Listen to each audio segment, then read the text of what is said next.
నాకు జీవితంలో ఎన్ని కష్టాలు వచ్చినా, ఎంతమంది తొక్కాలని చూసినా, బురద చల్లాలని చూసినా, ఆ 4 గోడల మధ్యలో నన్ను రానికపోయినా,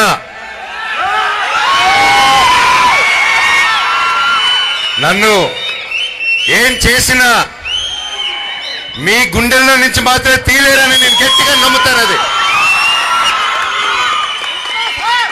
మీరే నా దేవుళ్ళు, మీరే నా కుటుంబం, మీరే నాకు అన్ని.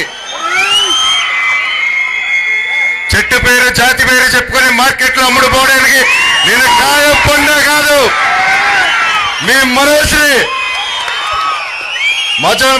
తొక్కుదామని చూస్తారా? నలుపుదామని చూస్తారా? నన్ను తొక్కుదామన్నా, పైకి లేపాలన్నా అది మీ జనాలు, అది మీ అభిమానులు, అది మీ చేతుల వల్లే అవుతుంది. ఇక ఎవరి వల్ల కాదు ఈ ప్రపంచంలో. నేను ఎప్పుడో కాసు కోసం నిలబడినప్పుడు ఆ కాసు న్యాయం జరిగేంత వరకు నేను అది వదిలిపెట్టేది లేదు.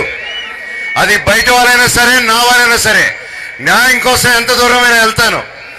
ఈరోజు నా స్టూడెంట్స్ కోసం, నా పల్లెటూరు ప్రజల కోసం, నా ప్రతి ఒక్కరి కోసం నిలబడాను. అండ్ నా ప్రాణం ఉన్నంత నిలబడతాను. ఈ రోజు కాదు, నన్ను ఎప్పటికీ ఆపలేరు. మీ అందరూ ప్రేమ అభిమానం